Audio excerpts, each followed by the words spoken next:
He never really grew up, not in the way that mattered, not where it mattered, in his soul. You catch a glimpse of him in bars, sketching grandiose ideas in a notebook that never leave the page. You see him in relationships, passionate, intoxicating, all-encompassing, until reality knocks and he vanishes. He pursues meaning but flees responsibility. He dreams of greatness but avoids the first small step. He's not lazy, he's not stupid. He's stuck, trapped in a myth he doesn't even know he's embodying.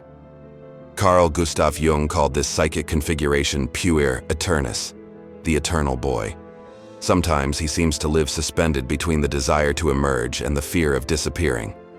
This is an archetype rooted in the male unconscious, a boy trapped in a man's body, a soul allergic to limits, devoted to potential but terrified of becoming real. The Puer isn't just a man who refuses to grow up. He's an individual who fears death in all its forms, the death of freedom, of possibility, of being special. So he floats. He keeps life in draft mode, without fully committing, without grounding his energy in the world. Commitment means choosing, and choosing means canceling other fantasies. This, for the Puer, is unbearable. He lives in the realm of what could be, and the moment he touches what is, he retreats. To understand how one becomes this way, we must return to childhood. The man-child is often born overprotected or emotionally neglected, sometimes both. In overprotection, he is suffocated by love, but deprived of autonomy, praised but never challenged. Failures are muffled, discomforts repressed. He never learns to deal with resistance because someone always intervenes. Over time, the home environment becomes a distorted microcosm, incapable of preparing him for the real world. Then there's the opposite version, the emotionally neglected boy. He's not told he's special. He's not told anything. His parents are absent, perhaps traumatized, perhaps cold. So he withdraws into himself, constructs fantasy worlds, becomes a dreamer. And those dreams become a refuge, the only place where no one can hurt him. In both cases, the boy never completes the rite of passage into adulthood. As Jung observed, the unintegrated archetype remains suspended. However, contemporary psychology shows how this interferes with emotional development and autonomous regulation. He fears adulthood not because he is weak, but because it signifies abandonment, failure, betrayal, or the death of the soul. So he remains in motion. He pursues excitement. He thrives on spontaneity. He avoids stability, not out of rebellion, but for self-preservation. The Puer Aeternus often appears charming, magnetic, and inspiring. He is passionate, romantic, and emotionally expressive. He seems alive in ways other men are not. His initial energy is captivating, but it soon reveals a fragile emotional architecture, incapable of supporting the weight of continuity. However, the closer you get, the more confusing everything becomes. One day he's obsessed with you, the next he's distant. One week he wants to start a business, the next he's lost in video games. You might think he's just afraid. I can fix him. You just have to give him time. But time doesn't make him grow, because the wound isn't in the clock, it's in the soul. Jung wrote that the Puer Aeternus can't grow old not because he's youthful, but because he doesn't know how to face life's responsibilities. The tragedy is that he's not evil, he hasn't found himself.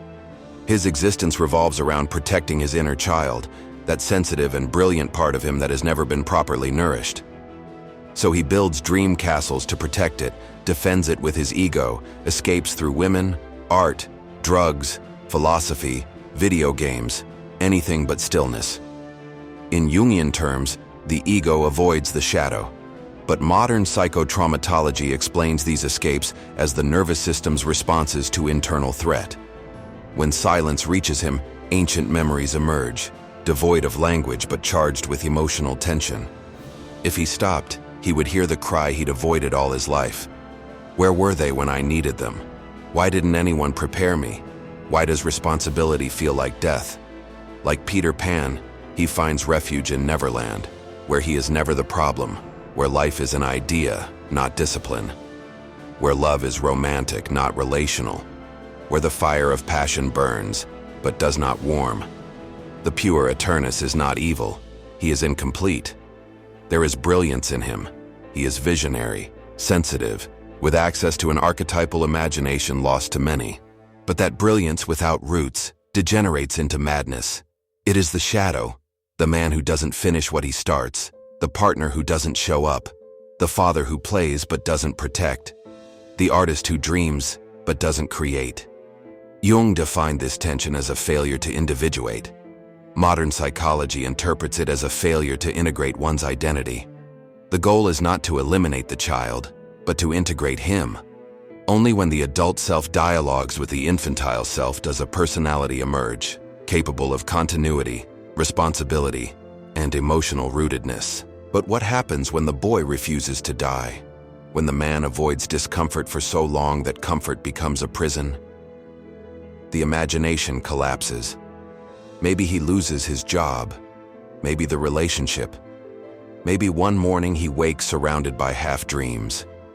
That's when the pain begins, not external but internal, the torment of knowing he's escaped his own life.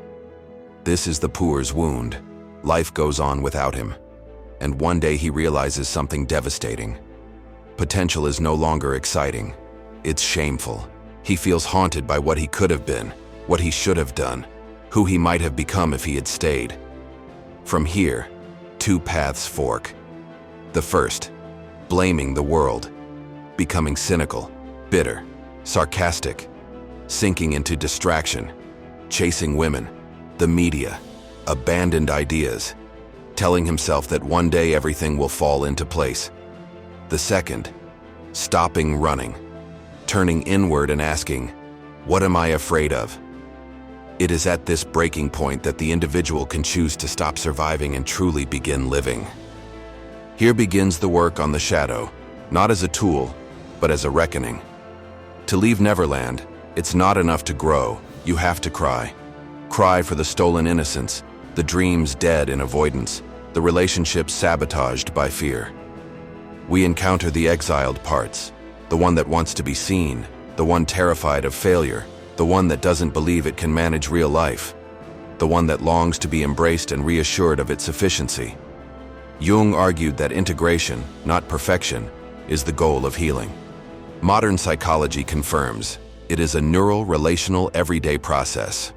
The Puer's unconscious is a minefield of unmet needs and unresolved losses.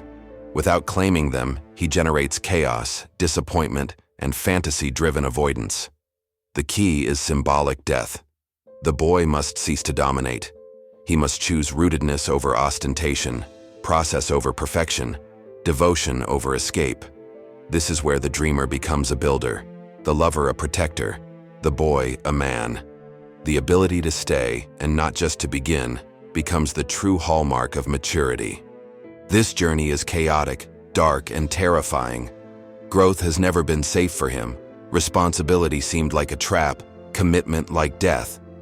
Healing involves regulating the nervous system, recovering from trauma, and learning to tolerate discomfort. Working on the shadow, the inner child, and the parts helps build an internal father capable of structure, protection, and containment. When this happens, the transformation is profound. He doesn't lose his magic, he channels it. He doesn't stop dreaming, he builds from the dream. Never stop being passionate, learn to stay when it's difficult. Learn to love not like a child clinging to his mother, but like a man supporting another soul. This is maturity, solid, rooted, profound. It is the soil in which purpose can germinate. It's not necessary to abandon dreams, but to stop running away from oneself. The world is painful, adulthood arduous, avoidance is worse. It slowly steals the soul. It's not too late, you can become what you are destined to be. Not despite the pain, but thanks to it. To those who love a man-child, understand. He doesn't want to hurt. He's surviving something without words. You can't save him or make him grow. You can choose yourselves. Sometimes the most loving act is to walk away and leave him in the mirror. Each archetype must be confronted and integrated. The boy must not be killed. He must be paternal. When this happens, he doesn't disappear. He becomes creative fire, love, freedom, and soul, not as fantasy, but as reality rooted in truth. And only then does the man discover that his soul was not a burden to be escaped, but a home to be built. This is what the world needs. No more boys pretending to be men, but men who have faced their inner boys and chosen to become whole. If something in this video felt uncomfortably familiar, don't look away. Awareness is where healing starts. Subscribe now. Your transformation begins here.